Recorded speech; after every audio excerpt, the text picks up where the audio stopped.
Pastor David, muy buen día, bienvenido. Buen día, hermana María Soledad. Es una gratitud al Señor poder tener esta ocasión, esta oportunidad. El Señor, creo yo, parte el pan todos los días. Así es, amén. Y no es que desaparece sin sentido, sino que Él nos enseña allí, ¿no? Amén. A confiar en Él.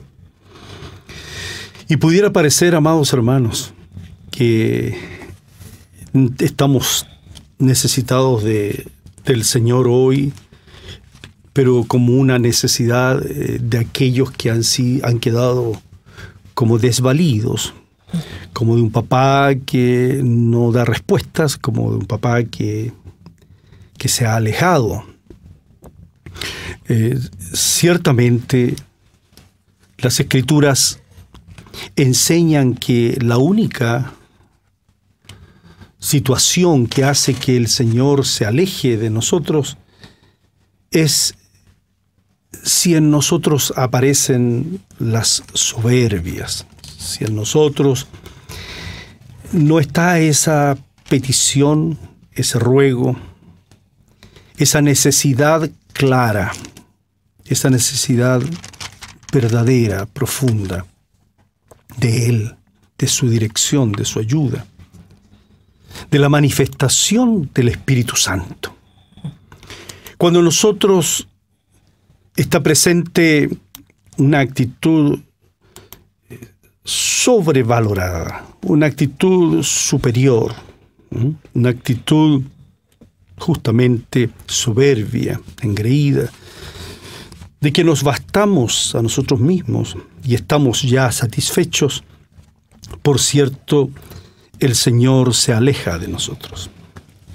No es que el Señor hoy, o el Espíritu del Señor esté en silencio, esté sin poder hablar.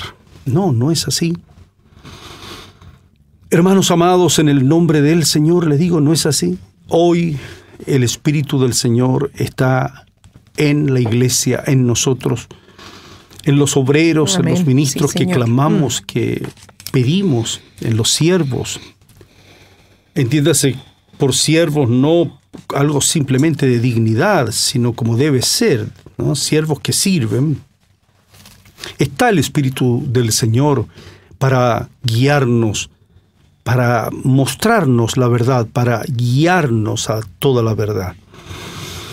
Así que, amados hermanos, hemos, en el contexto de todos estos días miércoles, cuando hablamos de la solicitud que le hacen, en ese contexto, la solicitud que le hacen los discípulos al Señor de que Él les enseñara a orar, hoy, justamente hoy, estos días, estas semanas, se hace más evidente la necesidad de aprender a orar, de orar como conviene, y de orar también sin cesar, sin detenernos.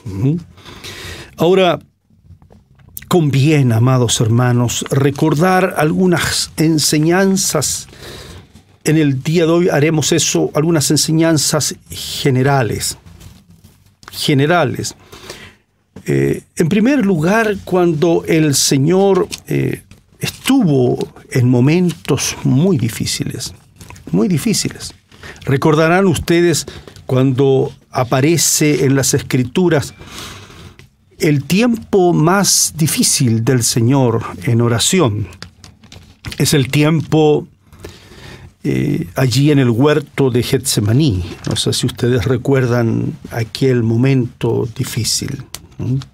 Bueno, el Señor en ese tiempo enseñó algo que no por ser tan general es menos importante para hoy, para nuestra necesidad pertinente.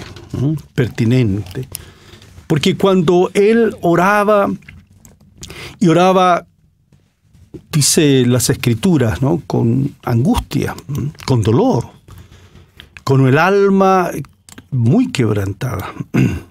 El Señor, cuando estaba casi en agonía, decía, y oraba más intensamente, El Señor se dirigía, en 3 ocasiones se dirigía a sus apóstoles para encontrar en ellos la ayuda en esto de orar en momentos tan difíciles.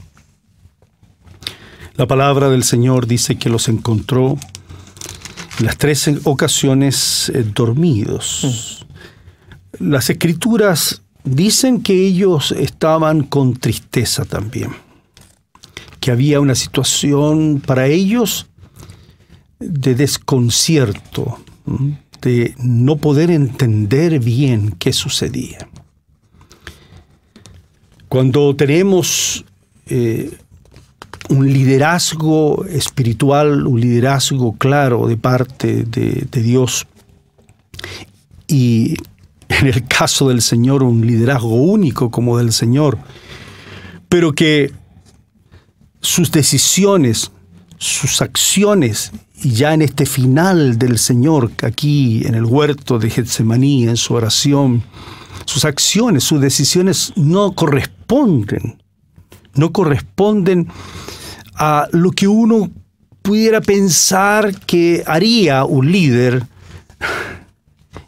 que ha tenido un perfil de 3 años de tanta fuerza, de palabras tan claras, de palabras tan precisas, de decisiones también sobrenaturales, de poder, resucitando a los muertos, calmando el viento, la tempestad, haciéndolo callar al viento, multiplicando en los momentos que había necesidad, multiplicando el pan.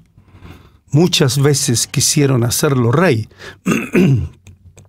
Él se escabullía, él se apartaba. Pero aún así podríamos decir que había esperanza. Pero en estos momentos el Señor está allí en el huerto de Getsemaní clamando, dice la Escritura, así como en agonía, y con dolor, con mucha intensidad, dejando ante los pies del Padre, ante el trono del Padre, dejando que todo se haga conforme a su voluntad, pero con necesidad, con necesidad. Bueno, en esa circunstancia tan dura, tan fuerte,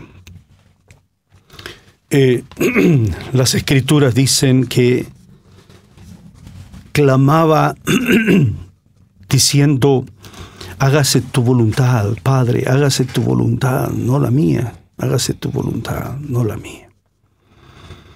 Si uno piensa aquello que decía el Señor como argumento, todas las cosas son posibles para ti, pasa o pase de mí esta copa.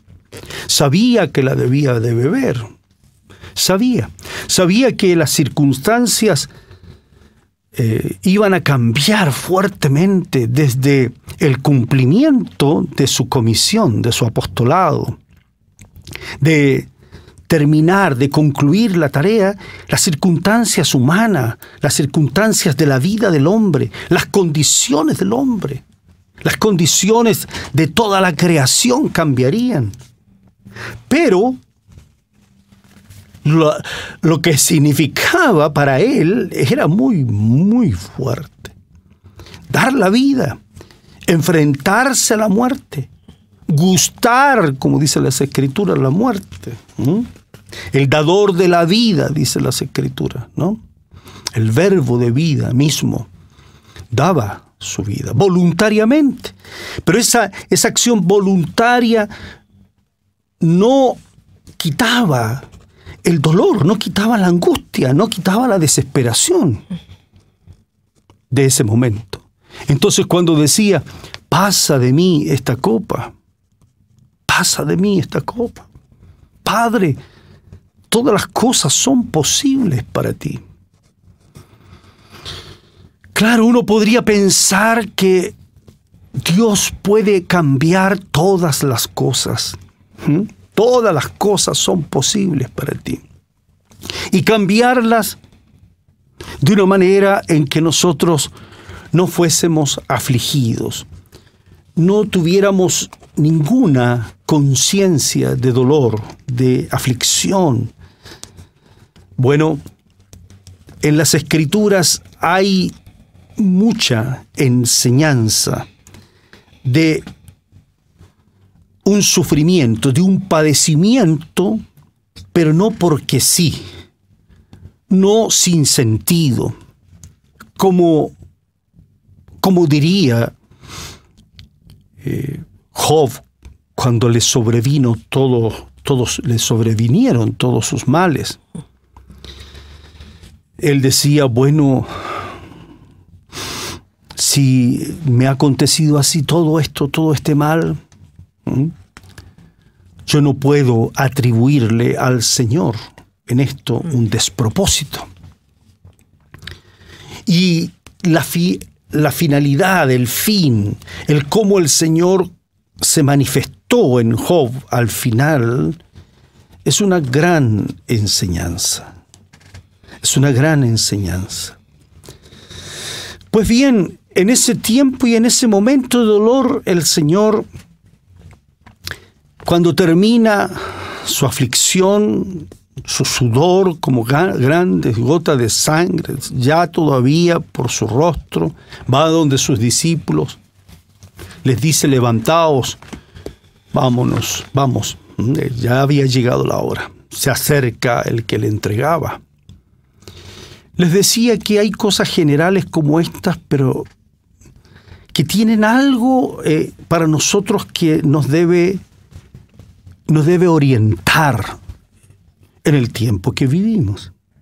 El Señor les dijo, velad y orad para que no caigáis, no entréis en tentación, no caigáis en tentación. El punto, amados hermanos, es que no dijo orar solamente, dijo velar y orar. La imagen de que están dormidos, alguien podría decir, sí, bueno, corresponde solamente a un velar físico de no estar durmiendo físicamente. Pero ellos estaban cansados y podría justificarse.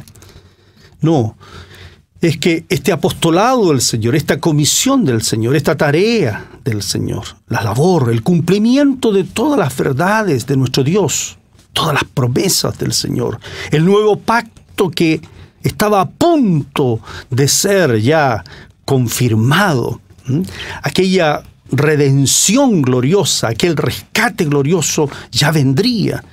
De esto que el Señor les habló, del reino de los cielos que se acercaba, bendito sea el Señor, que les había enseñado, les había dicho, Padre nuestro que estás en los cielos, venga tu reino, venga el reino. Que todo esto significaba un cambio total en la vida, las expectativas, la visión del hombre. Todo eso debía estar en el corazón de ellos en esa noche de oración. Eso es velar. Velar no es estar simplemente sin dormir. No es un estar sin dormir. No se puede orar si no se tiene un velar en el corazón, no se tiene una comisión, un entendimiento claro. ¿Por qué orar? No es un orar con un objetivo que no tenga el sentido correcto de la voluntad del Señor. Y aunque el Señor sabía que todas las cosas eran posibles para Dios el Padre, Él podía insistir también al final, pero no se haga mi voluntad, sino la tuya. Bueno, y la Escritura dice que fue oído a causa de su temor reverente. Bueno, la fe, amados oyentes, amados hijos de Dios, hermanos en general, la fe de nuestro Señor Jesucristo es una fe que vence al mundo. Esa es la fe nuestra, dice. Que vence al mundo no es vencer a las personas, vence al sistema, vence al entendimiento que hay en el sistema, vence al modelo del sistema, vence a los valores de este sistema, los vence. Nuestra fe vence al mundo. Y el Señor pudo ser confirmado plenamente como el bendito Hijo de Dios, como el verdadero Mesías, como el verdadero ungido de Dios, como aquel que recibió esa unción gloriosa del Espíritu Santo para dirigir este mundo, para dirigir a todos aquellos que le confiesen como su Señor y su Salvador. Esa fe significó que el Padre le levantara de entre los muertos al tercer día. Fue oído, ¿no? Su sangre no vio corrupción, y espiritualmente lo que significó la cruz, ¿no? Bueno, luego se revelaría de una manera gloriosa, porque el haber dicho hágase tu voluntad permitió que todo su padecimiento, aún esa agonía también en la cruz cuando dice Dios mío, ¿por qué me has desamparado? El por qué pareciera que él no entendía. Bueno, ahí vivió, él sufrió, ¿no? Él llevó nuestro desamparo, nuestro dolor, sí, nuestros porqués, nuestro por qué, Dios mío, esto, por qué esto otro, fueron llevados en la cruz de Cristo el Señor y fueron contestados en el momento de su resurrección gloriosa. Por eso los apóstoles, cuando Él resucitó, le dijeron: oh Señor, ¿restaurarás ahora el reino? Les había estado hablando de política contingente, por decir así. Ay, pastor, ¿cómo dice eso? Claro, por 40 días les habló acerca del reino de Dios, de lo que significaba el reino de Dios, de esta noticia del evangelio del reino de Dios. De eso estuvo hablándoles. Y claro, en el momento, aunque Él les dijo, esperaos en Jerusalén, tienen que esperar hasta ser investidos con poder de lo alto. Ahí ellos aprovechan, ¿no?, de preguntarle: Señor, ¿restaurarás el reino a Israel? Es distinto hablar del reino de Dios y del reino de Israel. Es distinto, son cosas distintas. Y de eso tuvieron que aprender también los apóstoles. No os toca a vosotros saber los tiempos o las sazones que el Padre puso en su sola potestad. Pero recibiréis poder cuando venga, cuando haya venido sobre vosotros el Espíritu Santo, y seréis testigos. Pero es testigo de lo que le está hablando, testigos del reino de Dios, testigo de quién es el Rey, de quién es el Rey de Reyes y Señor de Señores. Amados hermanos, no puede estar vacío el corazón. No puede estar sin sentido nuestros pensamientos, sin orientación, sin dirección. Nuestros pensamientos deben ser restaurados. Debemos ser renovados completamente. La iglesia hoy necesita renovar todo su entendimiento, sus pensamientos, lo de los obreros, el sentido correcto de todas las escrituras, el sentido correcto de la predicación, el por qué, para qué vino nuestro Señor Jesucristo, por qué, para qué fuimos salvos. El sentido de la cruz. No puede haber evangelio sin la cruz, mas tampoco puede haber evangelio sin resurrección de entre los muertos. Necesitamos clarificar las motivaciones del por qué estamos en el ministerio, los que predicamos y enseñamos, por qué reunimos y congregamos personas. Porque hoy, en este tiempo difícil, de un momento social difícil, no desesperante, pero difícil, doloroso por ver a personas que no tienen luz en su corazón, que sus deseos, su búsqueda es algo no malo para el momento, pero que no es mayormente trascendente. son cosas que perecen las que se piden. Y el hombre puede corregir sus postulados, sus normativas, sus reglamentos, sus constituciones, las puede corregir, pero no puede dar solución verdadera. No, Señor. No puede, por más que quiera. Y están allí unos y otros entrando a reuniones y saliendo de reuniones en salones impresionantemente hermosos y en tal vez entrando y saliendo en reuniones en pequeñas casas por allí, por acá, tratando de organizarse. Así está el hombre, así estamos. Hay una necesidad entonces muy clara de por qué orar, pero antes de por qué velar. Nadie está velando sin un sentido.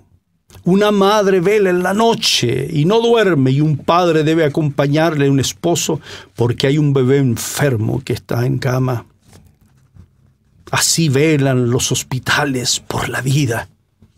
Así se vela en muchas instancias humanas, porque hay una tarea, porque hay un sentido en el corazón. Y por eso se ora, y por eso se pide, y por eso se ruega, porque hay claridad en la comisión, hay claridad en la tarea que debemos desempeñar, en lo que debemos hacer. Pero hoy necesitamos esa claridad. El apóstol Pablo es hijo de una nación que estaba bajo dominación, bajo imperio. Claro, hebreo de hebreos, dice. De la tribu, así dice, de Benjamín. Hebreo de hebreo. Saulo es como decir Saulo, es lo mismo. Benjaminita. Él conocía, estudioso, muy estudioso. Claro. Aventajaba en todo, dice la Escritura, a toda su generación en cuanto al estudio. Conocía las situaciones que se vivían. Anhelaba en su corazón lo que los otros discípulos, la restauración del reino, de su patria, yo creo que sí. Su formación fue la mejor, los mejores estudios, sí. Era un hombre muy completo culturalmente en su tiempo. Podía hablar el hebreo, podía hablar fácilmente en los idiomas que en ese momento estaban siendo usados. Cuando el Señor le sale al encuentro, cuando el Señor le habla, cuando él, enconado en su corazón con encono en contra de los del camino, y el Señor le sale al encuentro, me parece que decir tan rápidamente quién eres, Señor, y luego la respuesta, yo soy Jesús, a quien tú persigues. Dura cosa te es dar cosas contra el aguijón. La respuesta del apóstol, ¿qué quieres, Señor? ¿Qué quieres que yo haga?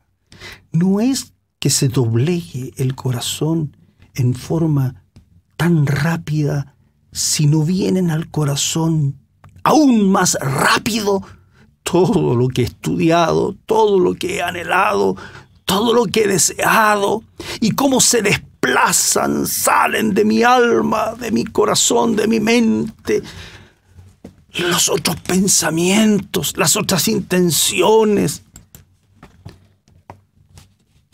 las otras visiones del alma. Perseguía, dice él, a la iglesia, arrastraba a los cristianos, los sacaba de sus casas, a los cristianos, a los hijos del Señor.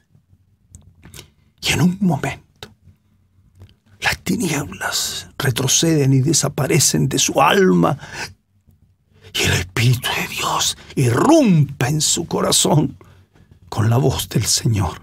Y él puede decir, Señor, puede reconocerle inmediatamente. ¿qué quieres que yo haga? Por eso para él, el haberse equivocado, el haber perseguido la iglesia, el no haber entendido el mensaje, el no haber, cuando escuchó a Esteban que predicó acerca del templo e hizo no una simple apología, sino que habló claramente de nuestro Señor Jesucristo y cuál es el verdadero templo y el verdadero sentido de los profetas, desde Moisés, todo, Abraham, Moisés y todo. Él recordaba, y yo estuve ahí, lo escuché, y cómo no abrí mi corazón. Bueno, Pablo se dispuso, Saulo, luego Pablo, su nombre, se dispuso para servir y consideraba que ese era el más grande de los pecados, no haber entendido. Fue perseguidor de la iglesia. Pero ¿puede hoy la iglesia levantarse? ¿Cómo está? ¿Está en pie? ¿Está con una mente clara la iglesia? ¿Está unida para que la sal no se haga insípida? ¿Ha perdido su fuerza, su sentido, el por qué es sal? ¿O es para ser pisada en el camino, como se usaba en ese tiempo? Y la luz, las obras de los creyentes tienen un impulso natural de testificar de una verdad gloriosa que está en la casa de todos los que tienen luz. Hay obras que glorifican al Padre que está en los cielos. Nos hemos convertido en organizaciones humanas, en ministerios humanos, en denominaciones humanas. Y tenemos hoy que orar, claro que sí, pero con una claridad en nuestro corazón única que la da el Señor, que la da el Espíritu del Señor para entender. Lo primero entonces, ¿por qué orar? Es por nosotros. Le dijo eso el Señor en una profecía acerca de su pueblo: orad por vosotros, para que vuestra huida no sea en invierno. Ciertamente, la iglesia hoy, como institución, como entidad, no puede hablar. Ni la que tiene más años y que siempre hablaba, no puede hablar. No puede hablar. Ay de ella si habla hoy. ¿Quién puede hablar? Claramente no es la iglesia. La iglesia debe orar, pero su voz debe estar en el corazón del liderazgo, de los obreros, de los ministros del Señor. Y debemos en eso tener sentido de llamamiento, que el Señor nos llama, nos convoca a concilio, nos convoca a asamblea, nos convoca verdaderamente para reencontrarnos con el Evangelio, reencontrarnos con el llamamiento, con el ministerio. El apóstol Pablo le dijo a su amado hijo, a su verdadero hijo en la fe, Timoteo, le dijo: exhorto ante todo, le dijo así, mire, ante todo, a que se hagan rogativas, oraciones, peticiones, pero también dijo acciones de gracias. A ver, por lo general este versículo se usa para el segundo. Este capítulo se usa para el segundo de los versículos que aparece por los reyes y por todos los que están en eminencia. Pero el pasaje no dice así en el primer versículo. Eso es en el segundo versículo. En el primer versículo dice: exhorto ante todo. Y esta exhortación dice, es ante todo, a que se hagan rogativas, oraciones, peticiones y acciones de gracias por todos los hombres. Amén. No por unos. No solo por los reyes, las autoridades, cualquiera sea el sistema de gobierno que tengamos, por todos los que están en eminencia, ministros, intendentes, gobernadores, alcaldes, presidentes de junta de vecinos, de autoridades del Congreso, bueno, senadores, diputados, ministros de corte, todos, pues, todos los que tienen algún grado de eminencia. Ahora, el punto es que dice por todos los hombres, y eso es importante recalcarlo. Eso es primero, por todos los hombres. Puntualiza, y estoy de acuerdo después. Pero, hermanos amados, no dice por los de un sector u otro sector. Iglesia amada no debe estar dividida, desunida. Cuando no hay un velar, no hay un entender de la comisión que tenemos, la tarea que tenemos, podemos perder claramente el norte, claramente la orientación y, bueno, no puede venir en asistencia nuestra ese Abba Padre, ese ruego del Espíritu para ser asistidos. No, porque habremos perdido lo principal. Si en el corazón de alguien subyace, está muy adentro, algún sentimiento, ¿no?, de algún pensamiento político, cualquiera sea, y le molesta a estas personas que gritan, y claro que molesta todo lo que sucede, pero me estoy refiriendo como iglesia, como cuerpo de Cristo. Pierde, es lo que más me ha mostrado el Señor en este momento, pierde su misión evangelística, porque no va a poder orar siquiera por aquellos por los cuales tiene algún grado de encono, no va a poder orar. Si un evangélico, un cristiano, un discípulo del Señor es de, comillas, de derecha, de esa ideología, de ese pensamiento, no va a poder orar por los de izquierda, y si es de izquierda, no va a poder orar por los... no va a poder orar por los de derecha. Perdemos la evangelización. Señor. Y eso está en el alma, eso no puede llegar y sacarlo usted si no nos arrepentimos. Le decimos, Señor, que tengamos una misma mente, un mismo parecer, seamos uno solo.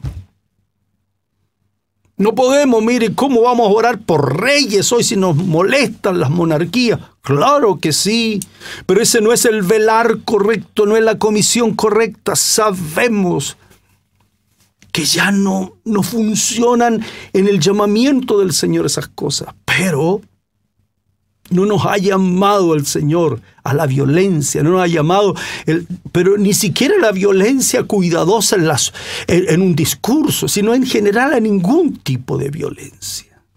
Nos llamó el Señor para ser bendecidos y también para bendecir. Amén.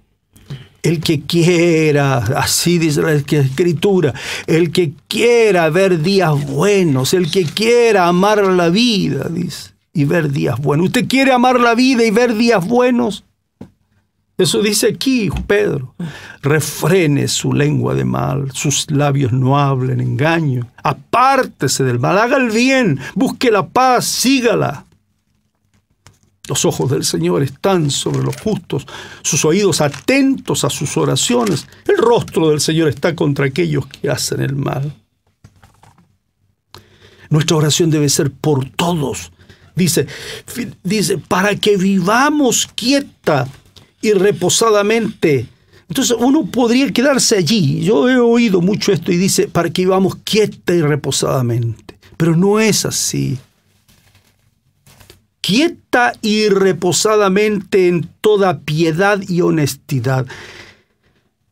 Lo que quiere decir es que no es que se convierte el mundo y de la noche a la mañana por una oración dejamos de ser, un infierno, por decir así, y nos transformamos en paraíso. No, es que se nos den las oportunidades para la iglesia. Es como decir, exhorto ante todo, debemos prepararnos como iglesia para que el misterio de la piedad se pueda manifestar, para que puedan aparecer las obras de Dios en nuestra vida, para que la luz pueda alumbrar. Porque eso es lo bueno, dice, y agradable delante de Dios nuestro Salvador. Y lo menciona así. Cuando dice nuestro Salvador es el cual quiere que todos los hombres sean salvos. El Señor quiere libertad para todos los hombres. Liberación de sus opresiones, de su corazón. Por supuesto de que hay hombres que oprimen a otros hombres. ¿Cómo no? ¿Cómo no? ¿Cómo no reconocerlo? Por favor, si alguien dice que eso no es así, se ha olvidado de las Escrituras. La Escritura es clara para reconocer que eso es una falta grave. La soberbia que les decía al principio del hombre, en el hombre, que eso nos aleja al Señor, ¿no? Dios lo mira de lejos, mejor dicho. Bueno, eso puede estar. El texto de Santiago, este varón Santiago, Jacobo, hermano del Señor, dice, vamos ahora los que decís, hoy, mañana iremos a tal ciudad, estaremos allá un año, traficaremos, ganaremos. Santiago 4:13. Es un retrato de un modo de ser, ¿no? Como cuando el Señor le dice a Pedro, eres más joven, te vestías, ibas a donde querías. Ese es el retrato que aparece aquí. Estaremos allá un año, traficaremos, ganaremos. Vamos ahora los que decís. Ese es el problema del sistema, del modo, del pensamiento. Usted está mal, claro que está mal. No sabéis lo que será mañana. Pero el hombre vive así, ¿no? Vive traficando, me refiero en todo lo que significa el comercio, el mercado y todo eso, y alabando al hombre por el hombre. ¿Qué es vuestra vida? Dice. ¿Qué es la vida hoy? Es neblina. Un momento hay neblina y otro momento ya se desvaneció. Eso dice. Pero ¿puede estar cifrado el corazón de los creyentes en un sistema así? Por cierto que no. En lugar de eso deberíais decir, si el Señor quiere, viviremos y haremos esto o aquello. Pero eso parece breve, pero eso es plantear otro modelo de vida. Eso es plantear el Evangelio. Porque primero hay que decir si el Señor quiere. Y para decir si el Señor quiere es que me he convertido y lo he reconocido como el Señor de mi vida. Entonces, por cierto que las cosas están mal en un gobierno, en un mundo en que el hombre hace lo que bien le parece y no reconoce a nada ni a nadie. Y eso no solo en Chile. Hay jactancia entonces, ¿no? Así dice. Jactancia en esas soberbias, dice. Y eso es malo, dice. Eso es muy malo. Porque el que sabe hacer lo bueno y no lo hace, le es pecado. Entonces, a sabienda es... Por eso, vamos ahora los que decís, veamos qué es lo que les va a acontecer, quiere decir. Los que decís con esa soltura soberbia, esa jactancia, haremos esto, haremos otro, ganaremos, más plata y más plata y más plata. Basta ya, dice allí. Y luego viene la otra palabra de juicio, de decir con claridad, vamos ahora ricos, llorad y aullad por las miserias que os vendrán. Y lo dice, pues. Lo dice, ¿por qué?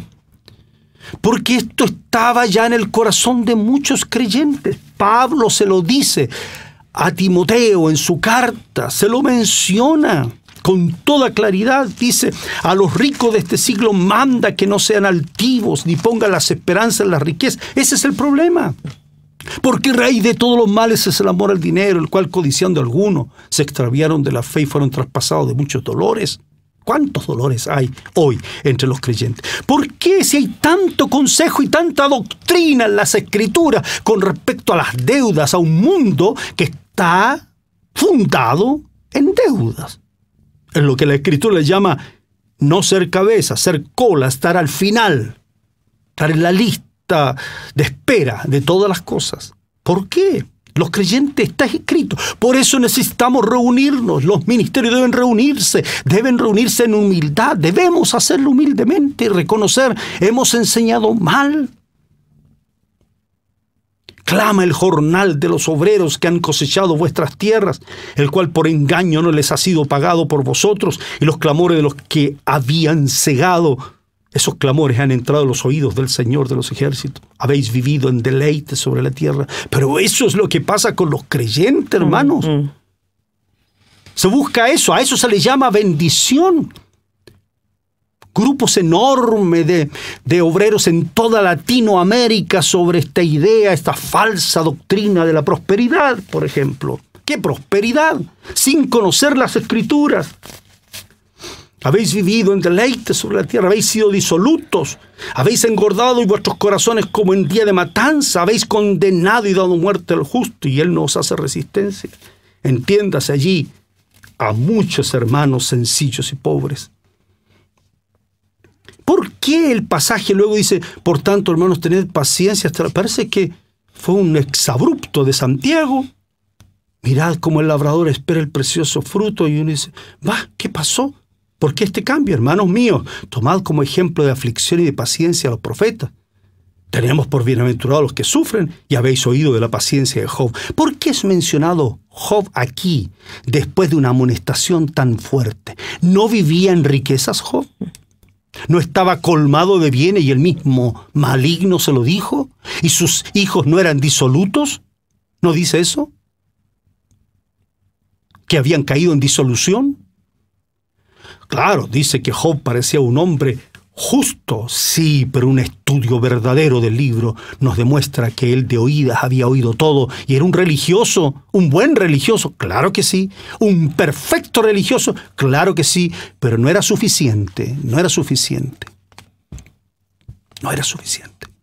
para agradar a Dios. Él pedía un mediador escogido, que le enseña al hombre con rectitud la verdad. Por eso dice aquí, porque hay un solo Dios y un solo mediador entre Dios y los hombres, Jesucristo, hombre. Antes se buscaba un mediador frente a un conflicto como este y aparecía la iglesia, aparecía el obispado, ¿hoy hay mediadores? ¿Quién se puede colocar como mediador en este momento? Pero si como iglesia creemos en la palabra del Señor, dice, si Dios quiere que todos los hombres sean salvos, Dios no quiere esto que ocurre. Oremos por todos los hombres, oremos por todas estas autoridades, pero principalmente para que vengan, sean salvos y vengan al conocimiento de la verdad. Porque hay un solo Dios y un solo mediador entre Dios y los hombres, el cual se dio a sí mismo en rescate por todos, de lo cual se dio testimonio a su debido tiempo. Lo hermoso que dice aquí, hay un mediador entre Dios y los hombres, Jesucristo, hombre. Es interesante que Él, como dice Hebreos, cuando nosotros clamamos, cuando estamos en problemas, cuando estamos en dificultades, Él padeció siendo tentado y es poderoso para socorrer a los que son tentados. ¿Y por qué? ¿Por qué? Porque fue tentado en todo conforme a nuestra semejanza, pero sin pecado. Él conoce como hombre, como hijo de hombre, verdadero Dios, pero como hijo de hombre todo lo que nos acontece. Ahora, note usted lo que dice. Aquí estamos hablando de la oración. Dice Pablo en el verso 7, para esto yo fui constituido predicador y apóstol y maestro de los gentiles en fe y verdad. Los gentiles, como nosotros, no teníamos ningún conocimiento, ajenos de todas las verdades del Señor, de los pactos, de las promesas. No teníamos conocimiento de esos profetas, de nada. Del Dios verdadero, único y verdadero. No teníamos conocimiento de eso, de nada de eso. Pablo dice, para esto somos constituidos, los profetas de hoy, los ministros de hoy, los obreros de esto, Para esto de hoy somos constituidos para esto somos constituidos. Entonces dice, quiero pues entonces que los hombres oren en todo lugar. Lo que está diciendo antes, oremos todos, exhorto ante todo que ores en todo lugar. Bueno, quiero pues que los hombres oren en todo lugar levantando manos santas, sin ira ni contienda. Liga el pasaje. ¿Por qué? Porque muestra el sentido de por qué orar por todos los hombres, para que haya liberación del alma, del corazón primero, para que no queden heridas más grandes que las de antes en el alma. Pero la única solución es que la piedad de Dios se manifieste en la iglesia. Amén. La gracia de Dios se manifiesta en la iglesia. La honestidad se manifiesta en la iglesia. Y todos los hombres en todo lugar, que ahora mismo en todas las casas, en todo lugar, se levanten las manos. Pero se levanten manos santas. Pero fíjese, que estén esas manos sin ira ni contienda. Amén. ¿Y qué hacen las mujeres? Usted dirá, pastor, ¿qué está diciendo? Si es lo mismo. Sí, es lo mismo. Pero en ese tiempo hay algo que nos deja un ejemplo grande. A propósito de riquezas y bienes. Asimismo que las mujeres se atavíen de ropa decorosa, con pudor, con modestia. No con peinado ostentoso, ni oro, ni perlas, ni vestidos costosos. Vuelve a tocar lo anterior. Con pudor, con modestia. Sino con buenas obras, como mujeres, como corresponde a mujeres que profesan piedad, para que vivamos quietas, reposadamente en toda piedad. ¿Qué significa eso? ¿Por qué las mujeres deben profesar piedad? Porque claro, en estos sistemas el maligno se ha solazado. Alguien decía en estos días, le escuché, me decía así, se han quemado todos los lugares donde nos era fácil a nosotros ir a un ratito, decía una hermana, a dar un paseíto por los malls. Ahora no podemos dar paseítos ni darnos gustos en los malls. Las hermanas no son llamadas para darse paseos en los malls. No es que no lo puedan hacer, hermano. Entiéndase lo que digo. Pero hay tanto que hacer. Perlas, vestidos costosos, peinados ostentosos, oro.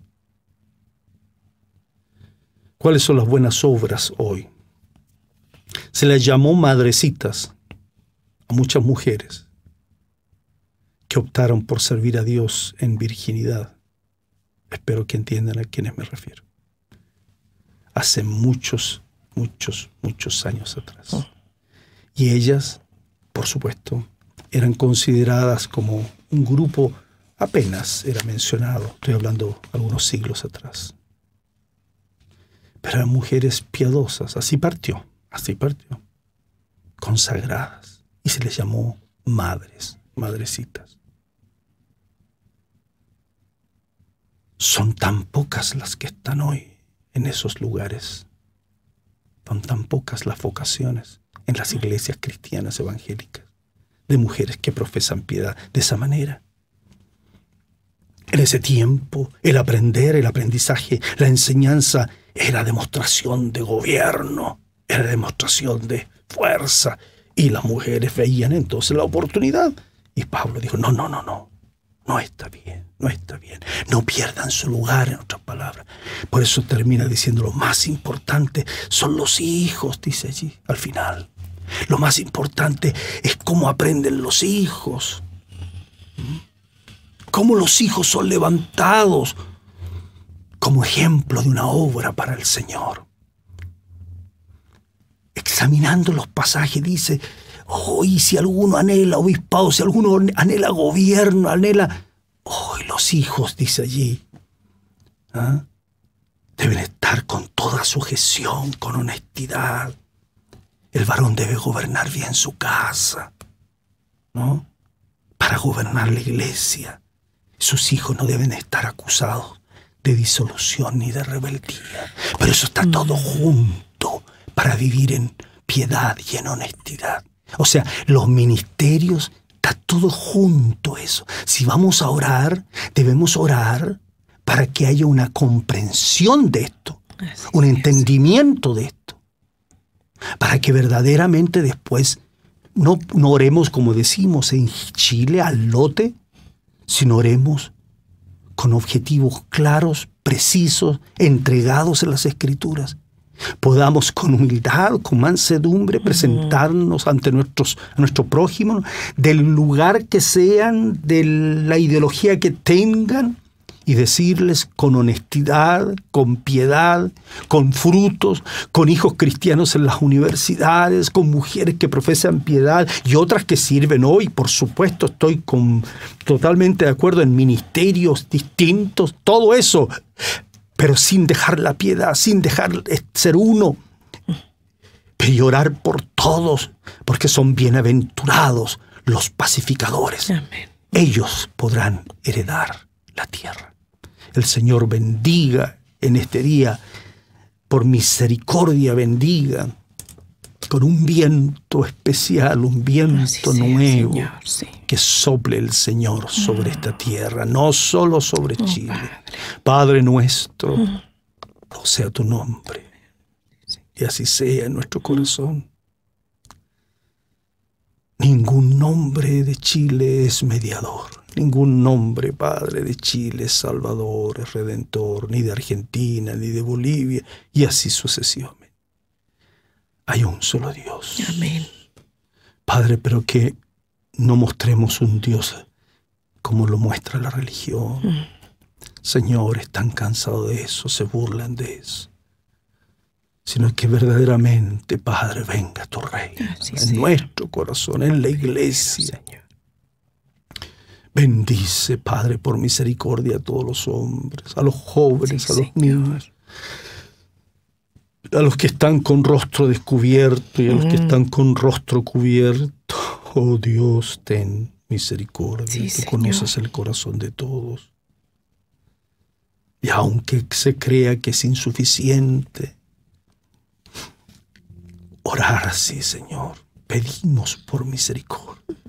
Que sea hecha tu voluntad como en el cielo, en nuestras casas, en la casa de tus hijos, de los hermanos de la iglesia, en los jóvenes. Oh Señor, que hay papás allí sufriendo porque no enseñaron bien a sus hijos y sus hijos hoy salen y están allí afuera combatiendo porque no les enseñaron a velar, a tener otra palabra en su corazón y están con su boca llena de un grito de libertad, grito de condonación de cosas, cuando tú condonaste nuestra deuda en el corazón. Padre, te ruego por este país, te ruego por las autoridades de todos los sectores. Padre amado, ten misericordia de nosotros, pero no para que nosotros vivamos quietos y reposadamente y volvamos a engordarnos, volvamos a cometer pecado en un sistema que no es correcto, que está corrompido.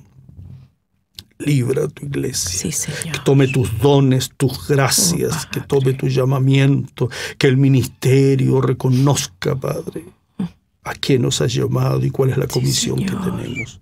Bendice a todos tus hijos, Padre, y a todos los que han de serlo, por misericordia. Llámanos a todos, llámanos a todos. Si como Job tuvo que aprender, que aprendamos, pero que después venga una bendición de mucha bendición, prosperidad espiritual en el alma, en el corazón, de una iglesia que pueda colaborar con otros países. Señor, ten misericordia y hágase, sobre todo, hágase tu voluntad. Así sea, Señor. Amén.